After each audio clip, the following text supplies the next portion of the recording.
Assalamualaikum warahmatullahi wabarakatuh. Halo anak-anak ibu, apa kabar semuanya? Semoga selalu dalam keadaan sehat dan selalu dalam keadaan semangat. Bertemu lagi dengan Bu Ismi melalui video pembelajaran. Dan kali ini kita akan mempelajari tentang materi presentasi bisnis di mata pelajaran komunikasi bisnis.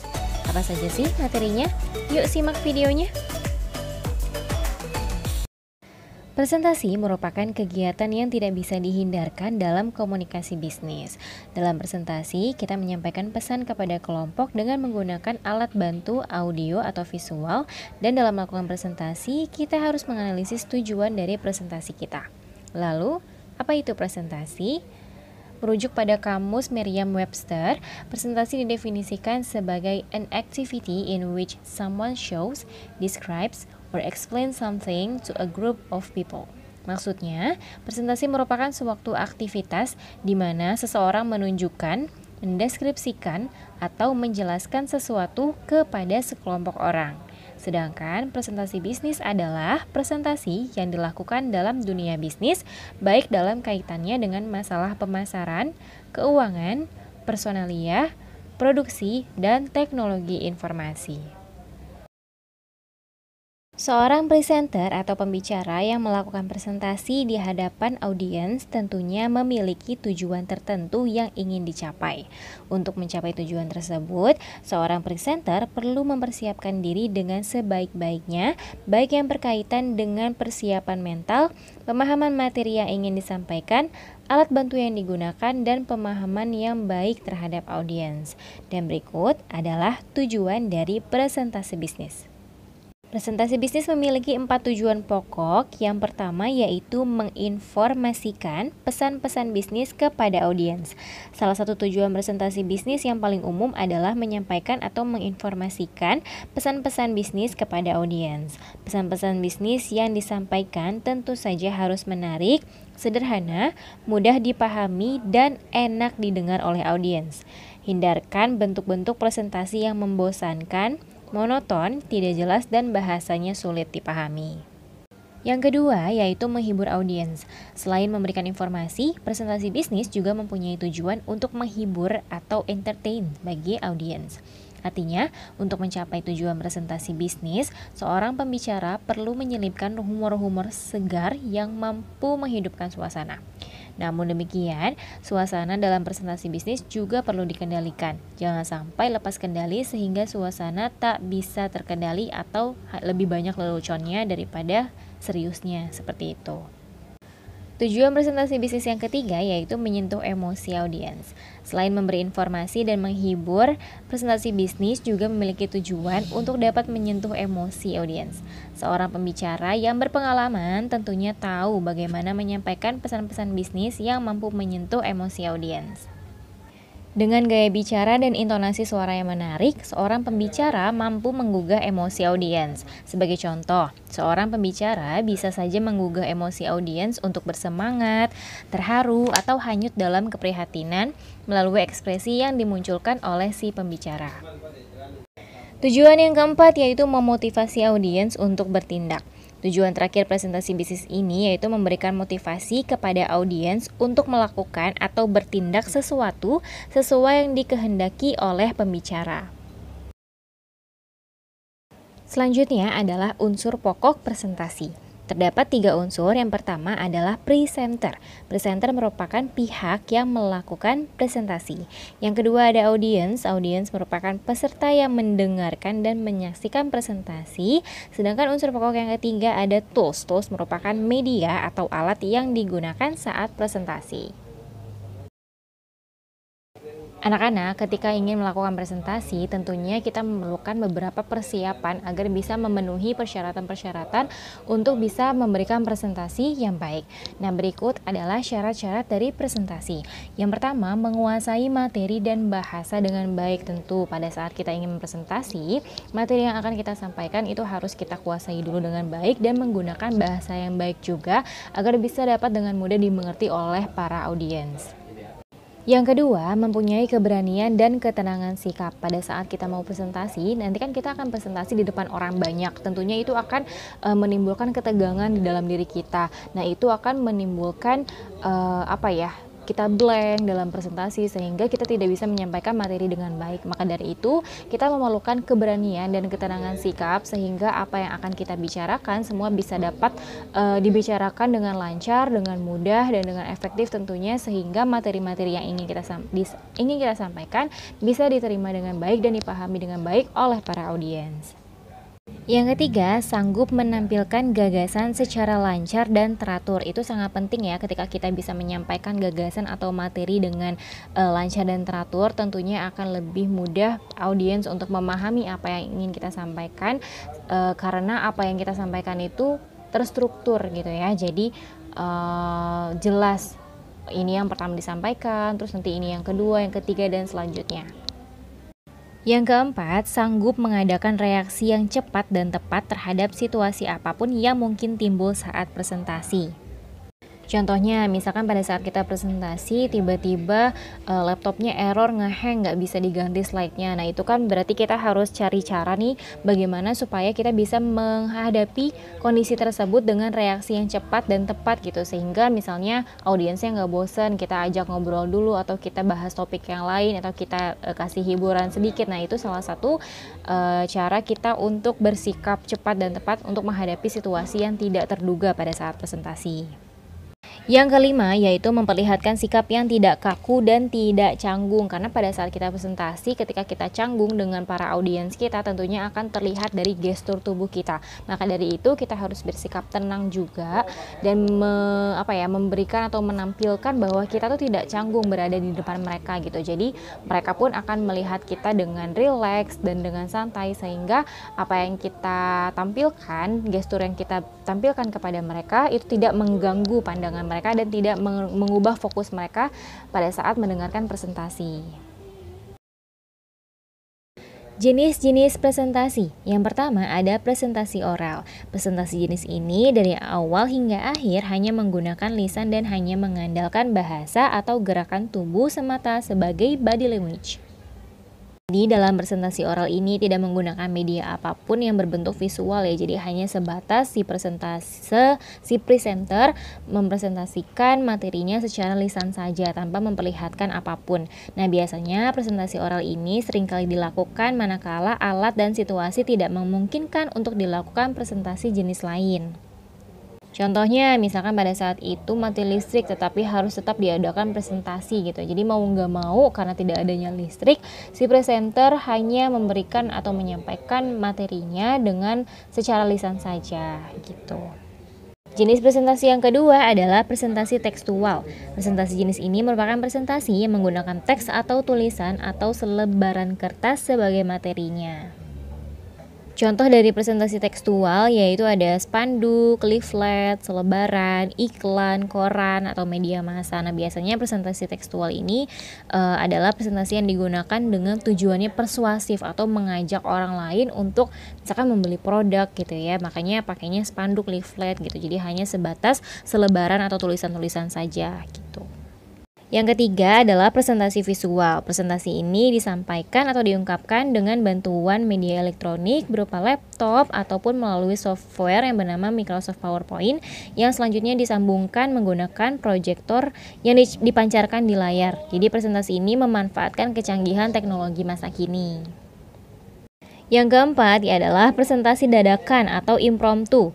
Presentasi jenis ini merupakan presentasi yang dilakukan secara spontan atau dilakukan secara mendadak tanpa persiapan apapun.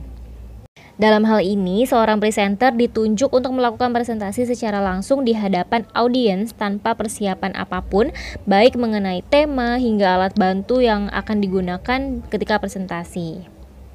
Jenis presentasi yang terakhir adalah presentasi extempore. Jenis ini merupakan presentasi yang paling baik karena persiapan untuk materi ini cukup matang secara garis besarnya dan terorganisir dengan baik. Jadi pada saat presentator mempresentasikan atau melakukan presentasi, isi dari presentasi ini dijabarkan secara mendetail atau lebih singkat. Oke anak-anak, tadi kan ada unsur-unsur dari presentasi ya, salah satunya adalah tools. Nah, berikut adalah tools atau media yang digunakan sebagai alat bantu dari presentasi. Yang pertama ada mikrofon dan sound. Di sini fungsinya untuk menambah kekuatan volume suara dari presenter. Jadi misalkan di ruangan besar butuh alat mikrofon supaya apa yang disampaikan terdengar oleh semua audiens.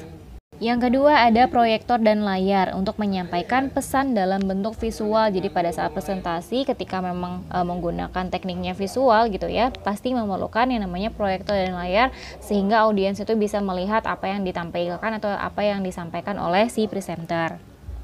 Yang ketiga yaitu laptop atau komputer, merupakan alat yang digunakan untuk membantu presenter dalam menyampaikan pesan dalam bentuk audio maupun visual. Yang keempat ada papan tulis, digunakan untuk menggambarkan suatu hal yang dianggap sulit disampaikan dengan kata-kata saja. Misalnya kalau dalam hal yang disampaikan itu ada letak atau posisi atau denah lokasi gitu ya. Kalau misalkan hanya disampaikan, oh ini ada di sebelah kanan gedung A, gedung B, ruang A, ruang B gitu kan. Kalau hanya sekedar disampaikan lewat kata-kata saja, itu mungkin akan lebih sulit dipahami. Tapi ketika digambar gitu ya di papan tulis, mungkin akan bisa lebih jelas memberikan gambaran kepada si audiensnya. Yang selanjutnya ada laser pointer, digunakan untuk memudahkan presenter menggerakkan kursor laptop. Jadi dari laser pointer itu bisa digunakan untuk mengganti slide ke slide selanjutnya, mundur gitu ya. Atau cahaya lasernya itu digunakan untuk menunjuk hal yang memang sedang disampaikan oleh oleh presenter agar audiensnya itu lebih fokus gitu ya.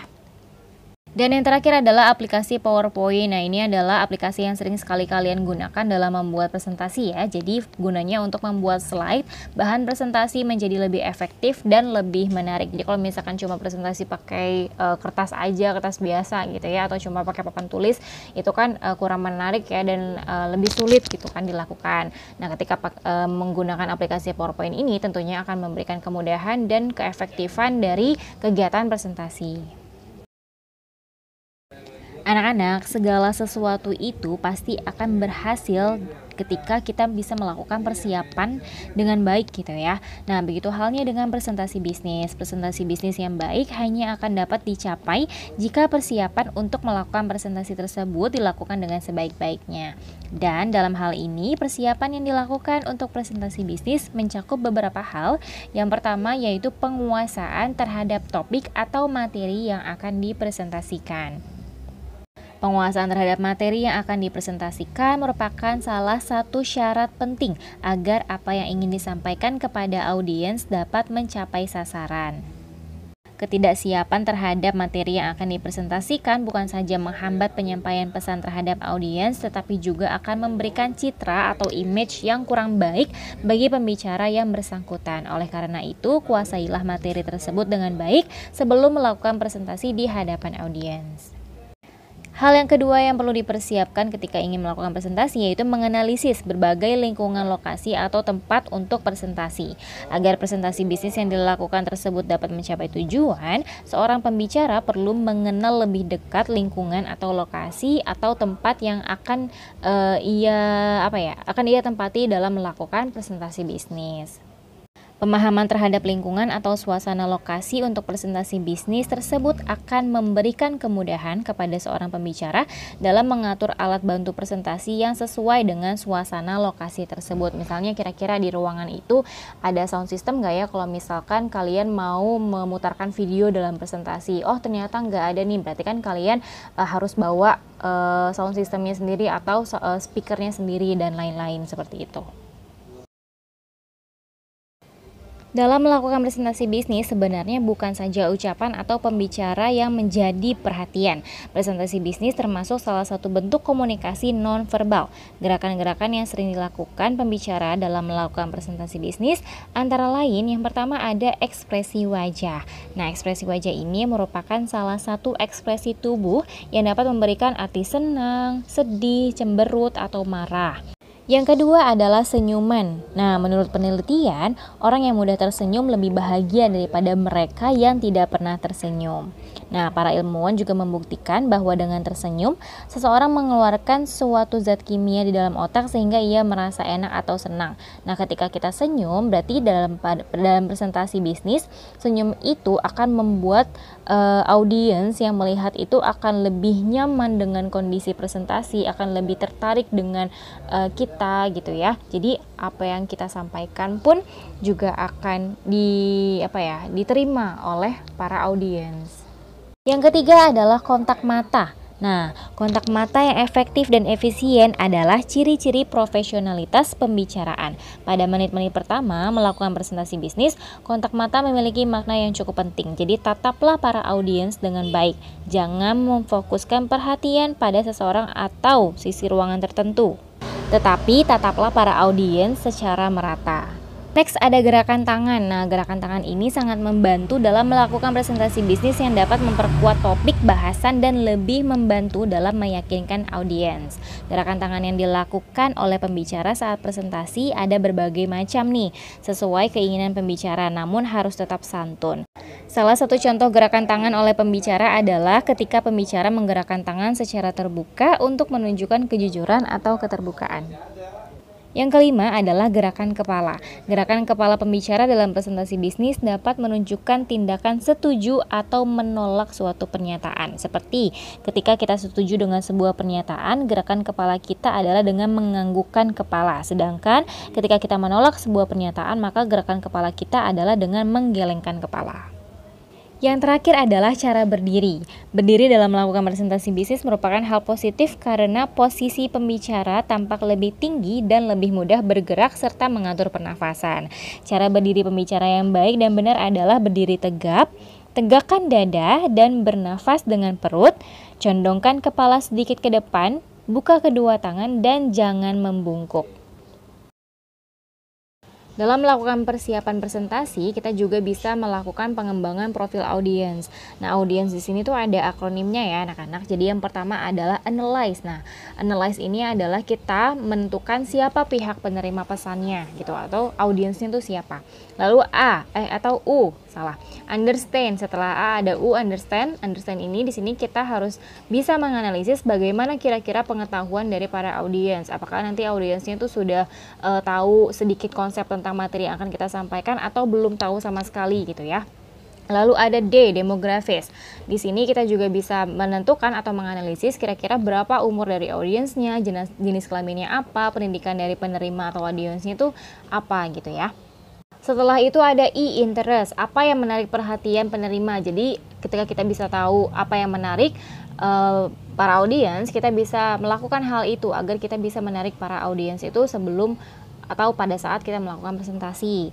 Lalu ada E, environment. Penerima adalah rival atau partner. Jadi kira-kira audiens kita tuh rival atau partner nih, gitu kan. Jadi kita bisa memposisikan diri kita seperti apa seharusnya. Lalu ada N, need, informasi yang diperlukan penerima. Jadi apa aja nih kira-kira yang audiens itu butuh tahu dari kita sebagai presenter gitu.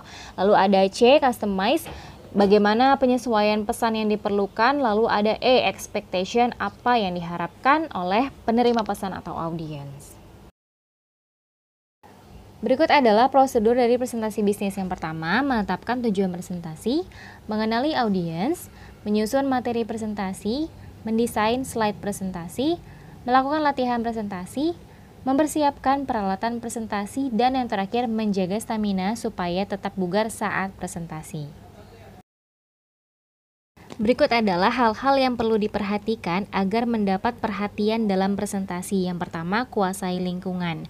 Penguasaan lingkungan diperlukan untuk menghindari tambahan tekanan mental ketika terjadi hal-hal yang tidak diinginkan.